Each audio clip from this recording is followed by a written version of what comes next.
As a brand that has been around for over a century, PepsiCo has been a household name for generations.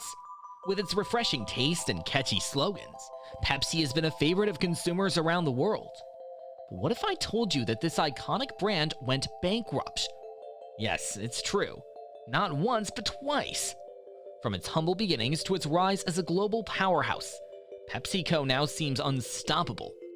Every empire has its Achilles heel, and for Pepsi, the journey from unrest to success was as dramatic as it was unexpected. Welcome to the epic saga of Pepsi, a corporate history that goes beyond mere soda pop to reign over a vast empire of food and beverage products. Picture this: Lay's, Gatorade, Cheetos, Aquafina, Tropicana, Quaker Oats, Mountain Dew, Doritos, the list seems endless. But wait, there's more. At one point, PepsiCo's ambitions knew no bounds, as they ventured into acquiring giant fast food chains like KFC and Pizza Hut. And rumors even swirled of negotiations to purchase a fleet of Navy warships. How did Pepsi evolve from the brink of bankruptcy to global dominance? Join us as we delve into often controversial history of Pepsi, a journey from humble beginnings to a conglomerate with a legacy as complex as it is extraordinary. Strap in for the ride through the insane twists and turns of Pepsi's unparalleled ascent to power. PepsiCo's story begins in the late 19th century, when pharmacist Caleb Bradham concocted a unique blend of spices, sugar, and carbonated water to create Brad's drink, later renamed Pepsi-Cola. The drink's name comes from the digestive enzyme pepsin and cola nuts, which are used to flavor the drink. Caleb came from a well-to-do family, graduating at the University of North Carolina. In his second year at the University of Maryland studying medicine, his father's business failed. Caleb had to take a job moving to New Bern, North Carolina. His love for medicine stayed with him, and when the town's pharmacy came up for sale, with no capital and no credit history, Caleb convinced the owner to sell him the business based solely on credit. The local pharmacy was more than a modern-day Boots or CVS. In those days, it was also a meeting place, and Caleb's friendly personality brought customers back on a regular basis. A soda fountain was a common feature where they served their customers soft drinks. Caleb was good at mixing new soft drinks, and sometime in the 1890s, he created Pepsi-Cola. Filing for a trademark on August 28, 1898, Pepsi-Cola came into being. Taking on an assistant to manage the pharmacy, Caleb focused all his energy on Pepsi. In the first 3 months, he sold 2,008 gallons of Pepsi-Cola syrup. Moving production from the drugstore into a bigger facility by 1904, Caleb was selling 19,848 gallons a year. Expanding rapidly by 1910, he had 280 bottling franchises and covered at least 24 states, selling nearly 400,000 liters of syrup a year. And in 1915, Pepsi had assets of over $1 million. Success! War in Europe in 1914 sent the price of sugar soaring, plunging Pepsi into a loss-making business. Caleb believed once the war ended, things would return to normal. Finally, when price controls were lifted, sugar prices jumped even higher, quadrupling in 2 years. Customers would not pay more than a nickel or 5 cents for their soft drinks. Losses continued. Taking the decision to hedge against future price raises, Caleb bought huge amounts of sugar as prices peaked at 26 cents per pound.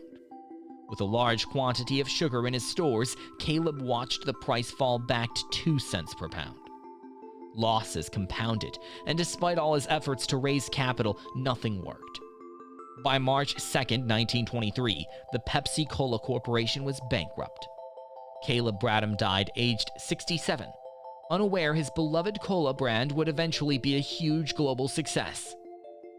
Following the bankruptcy in 1923, creditors formed a new company and purchased all of the assets, including the Pepsi-Cola brand name, trademarks, for $30,000. This enabled the creditors to sell the business for $35,000 to Roy Megergel, who formed PepsiCola Corporation. Roy was a Wall Street trader who had made a lot of money. Unable to attract investors, he went on to run the business for 8 years without making a profit. Then, as so often happens in life, more bad luck arrived in the form of the Wall Street crash in 1929. No longer able to cover Pepsi-Cola's losses, on June 8, 1931, McGregell filed for Pepsi's second bankruptcy. Charles G. Guth was in the candy and soft drink business. A wealthy man, he too lost a lot of money in the 1929 stock market crash. However, Guth was a canny trader, managing to take control of a candy store operator called Loft Incorporated. Loft had about 200 outlets, each with a soda fountain selling over 100,000 liters of Coca-Cola in 1 year. On the strength of this important business, Guth asked Coca-Cola for a bigger discount. They turned him down. Not happy, Guth retaliated by expanding into the soft drinks manufacturing, buying Pepsi-Cola trademarks out of bankruptcy. Guth already knew McGregell after he approached for help in bailing out Pepsi-Cola. Using some very creative, if not dodgy accounting, Guth managed to finance the purchase using cash he borrowed from Loft candy stores, while keeping ownership of Pepsi-Cola separated from Loft. As part of a deal with Guth, McGregell was given shares and a salary. For 3 years, the business traded, making a loss, and McGregell did not receive a penny in wages. At one particular low point, Guth approached Coca-Cola to see if they wanted to buy the business, but they turned him down, not just once, 3 separate times. Loft candy stores were the main customer, buying half of Pepsi-Cola's syrup. Problem was, customers preferred Coca-Cola, and this resulted in Loft losing 30% of their soft drink sales. Coca-Cola brought an action against Guth for denying Loft customers their preferred choice of Coca-Cola, but the suit was dismissed. When McGregell took court action over non-payment of salary, it soon became apparent he could put Pepsi back into bankruptcy if he pursued the action. Deciding on a more pragmatic solution, he agreed to sell his own Pepsi-Cola shares back to Guth for $35,000. Guth, who was personally broke, borrowed the money once again from Loft. Had McGregell hung in for longer, he would have been a lot richer. Hampered by lack of brand recognition, in 1934, Guth took a radical decision. Recognizing he was unable to compete head-to-head, he went for a better value by selling Pepsi-Cola in 12-ounce or 355-milliliter bottles at the same price as Coca-Cola's 6.5-ounce or 185-milliliter bottle. The result was a huge success. Sales expanded rapidly. Needing more space, Guth converted one of the Loft Inc.'s warehouses into a bottling plant. Facilities belonging to Loft were hijacked to meet Pepsi-Cola's growing demand, even seconding some of Loft's employees.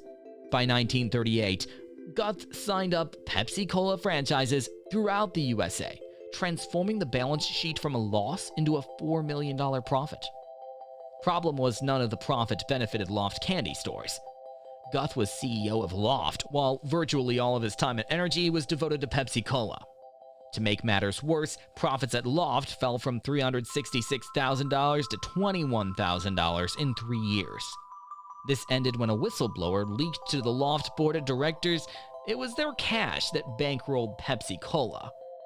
Following a dramatic and protracted court battle, Loft candy stores won control of Pepsi-Cola, and eventually the two companies merged into one business called the Pepsi-Cola Company. Pepsi continued to build on Bradham's brand and Guth's foundation. Walter Mack was succeeded by former Coca-Cola executive Albert Steele, whose wife, actress Joan Crawford, became a public face for Pepsi. The company innovated with newly designed bottles and catchy advertising slogans and became the competitor to Coca-Cola. Pepsi began a long tradition of having great CEOs, though it was still far behind Coca-Cola by every measure.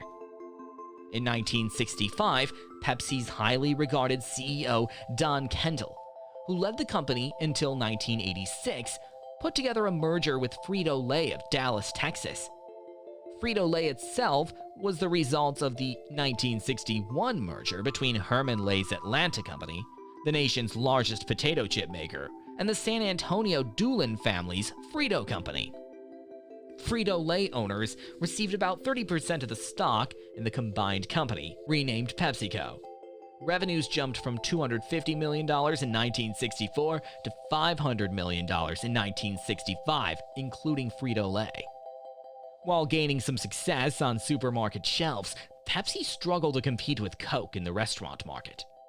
To assure a good customer for Pepsi products, in 1977, PepsiCo bought Taco Bell, followed by Pizza Hut the next year, and Kentucky Fried Chicken in 1986. Under PepsiCo management, this group became one of the largest restaurant organizations in the world. In 1997, PepsiCo spun off the restaurant business to shareholders as the Tricon Global Restaurants. That business continues very successfully today as Yum Brands, based in Louisville, Kentucky. In 2016, Yum Brands spun off the big Yum China operation, including about 6,000 KFC locations in that country. Over time, PepsiCo acquired other businesses, including Tropicana, Gatorade, and Quaker Oats. They also introduced new products such as Aquafina water. In 2006, Indra Nooyi, born in India, became Pepsi's CEO. She compiled one of the best records of any female CEO of a Fortune 500 company, leading the company until 2018.